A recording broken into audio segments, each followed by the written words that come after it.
This is a lecture on validity and two ways of testing for it. Remember, there are two features of a successful argument or a good argument, and those correspond to the two possible criticisms you can give of an argument.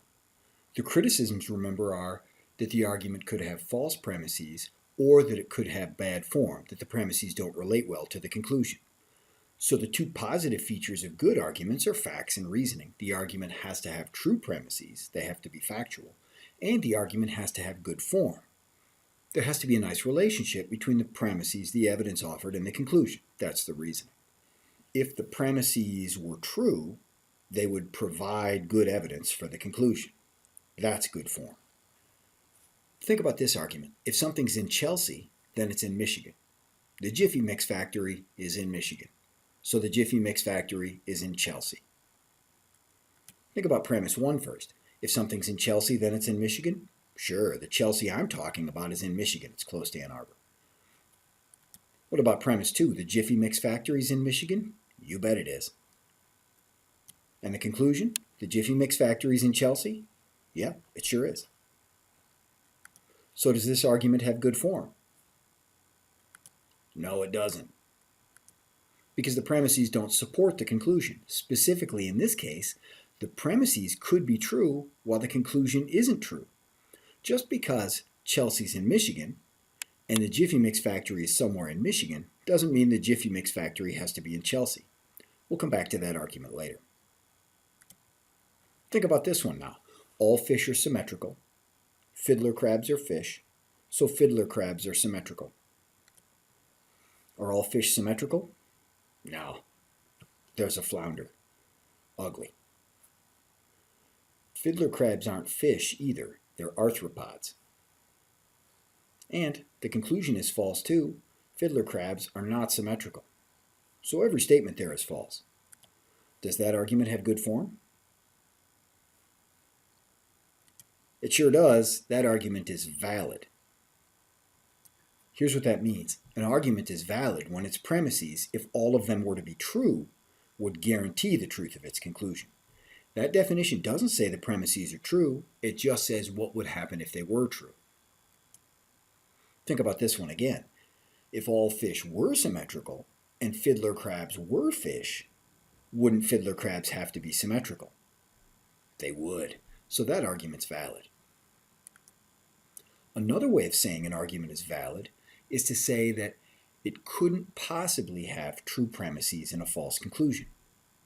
That is, if the premises are true, the conclusion can't be false, it must be true. You hear the similarity there? If the premises are true, then the conclusion has to be true. It couldn't be false. Now, validity is just about the relationship between the premises and the conclusion. It's just about the form of an argument. When you say an argument's valid, you're not saying it's got true premises, and you're not saying it's got a true conclusion. You're just saying what would happen if the premises were true. In that case, the conclusion would have to be true. Now, validity is just one of the two kinds of good form. There's good form other than validity. The other kind of good form is strength or reliability. For us, those words are synonymous. They mean the same thing. An argument is strong or reliable when its premises, if all of them were to be true, would make the conclusion likely, but wouldn't guarantee it. So in a strong argument, you're not saying the premises are true, you're saying that if they were true, the conclusion would probably be true, but it wouldn't be guaranteed. We'll talk about strength at length later, but for now, just notice that it's similar to validity in that it's about an argument's form. And it's also different from validity in that the premises don't provide a guarantee of the conclusion if they're true. In a strong argument, they just make the conclusion likely. Just for a quick example, almost all college students are over 16 years old. Jan is a college student, therefore Jan is over 16 years old. Notice those premises, even if they're true, don't guarantee the conclusion, but they do give strong evidence for it. They make it likely. That's a strong argument. As I say, we'll come back to those later. Let's go back to validity for now. Is the following argument valid or isn't it? Some cats have claws. Some things with claws are carnivores, so some cats are carnivores. Valid or not? Well, how do we tell?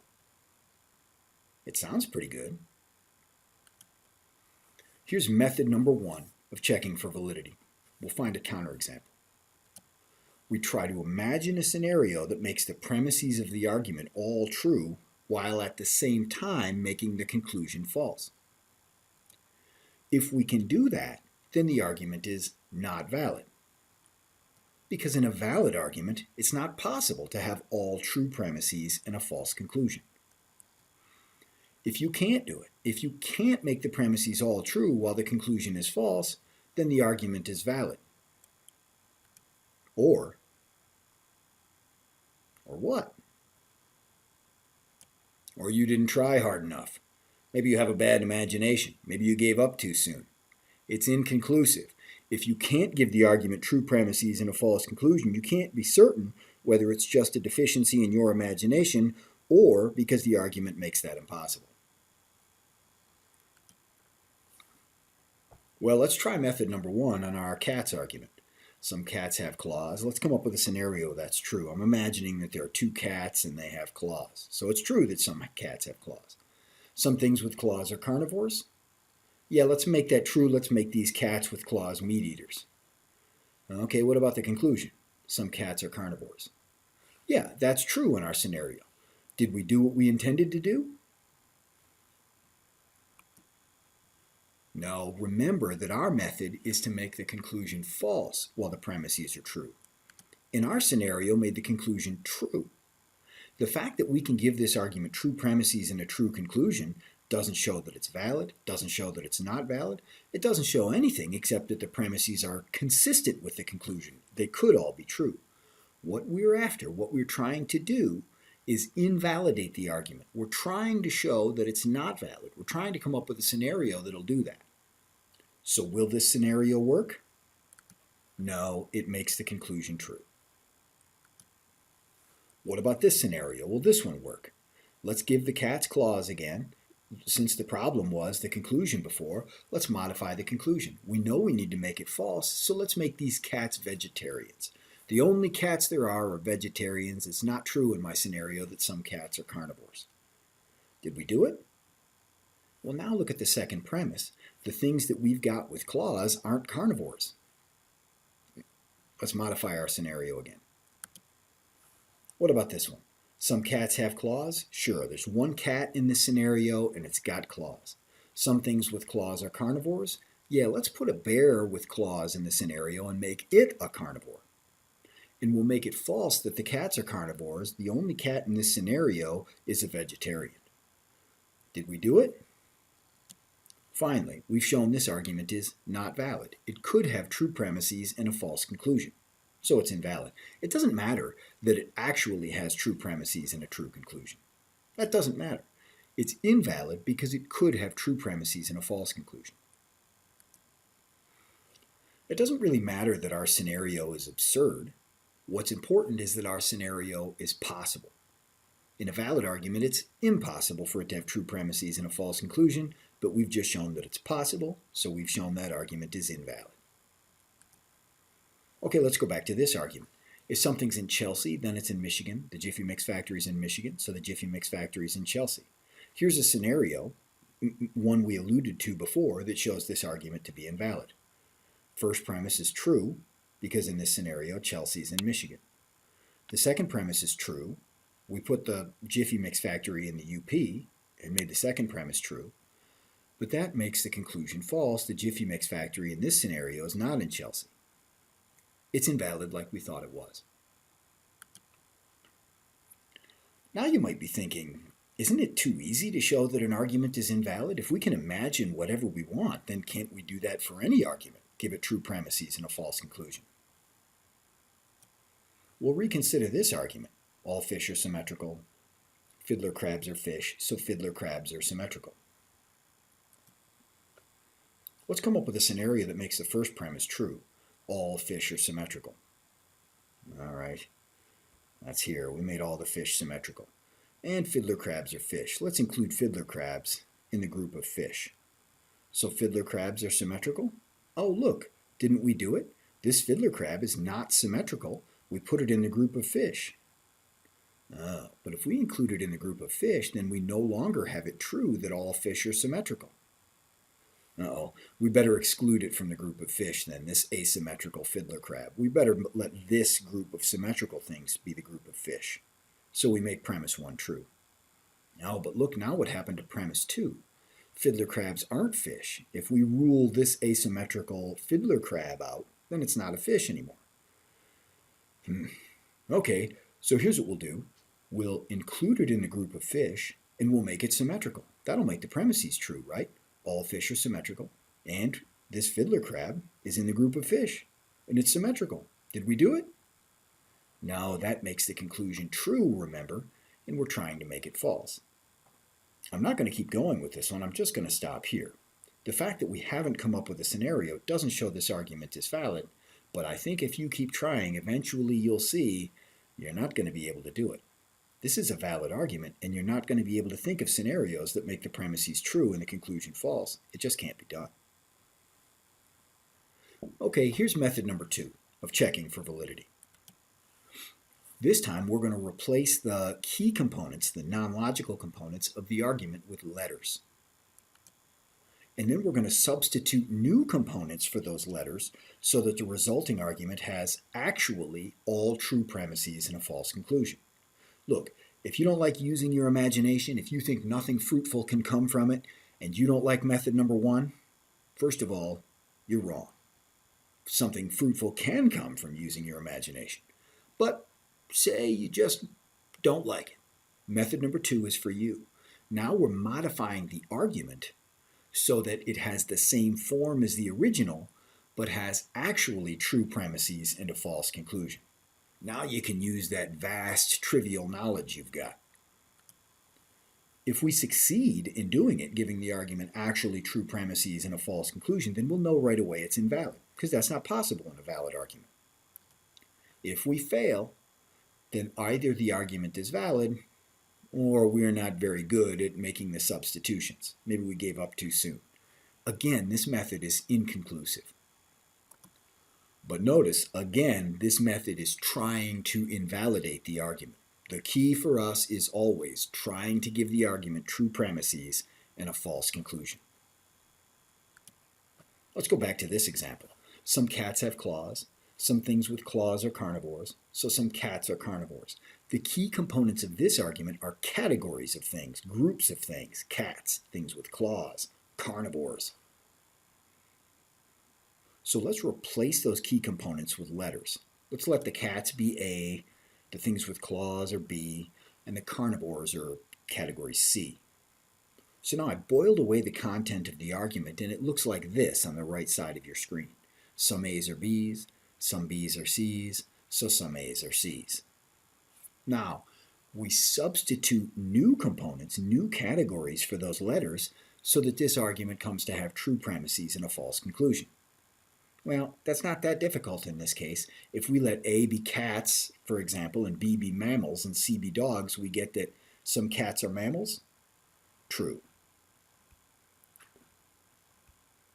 Some mammals are dogs? True. So some cats are dogs? False. So we did it. We substituted back in to give this form true premises and a false conclusion, and we've shown this form is not valid. Okay, here's a new argument to consider. If Al will sing, then Barb will clap. Barb will not clap, therefore Al will not sing. In this argument, the key components are sentences. It's not groups of things that give this argument its structure. It's the way the sentences are related in the premises and the conclusion. If the key components of the argument are sentences, then we say that the argument is sentential, or sometimes propositional. On the other hand, if the key components of the argument are categories, like they were in the cats argument, then we call the argument categorical. If the letters stand for categories, it's categorical. If the letters stand for sentences, it's sentential. Okay, back to the argument. The building block sentences here are Al will sing. We're going to eventually use A to stand for that. And Barb will clap. We'll use B to stand for that sentence. Notice, A is not going to stand for Al, and B is not going to stand for Barb. A stands for the complete sentence, Al will sing, and B stands for the complete sentence, Barb will clap. Okay, so here's what we've got. When we boil away the content here, we've got if A, then B. Now look at the not in sentence 2. Sentence 2 is not just B, it's the opposite of B. It says B is not true. Barb will not clap. And the conclusion says that A is not true. If A is Al will sing, then the conclusion says that's not right. It's not going to be that Al sings. So the argument's form looks like the right side of your screen. Now, for method number 2, we're back substituting. Remember, we're putting in new components for those letters to try and give this argument actually true premises and a false conclusion. So let's try it. What if we let A be you're in America and let B be you're in a former British colony? Is premise 1 true? If you're in America, then you're in a former British colony.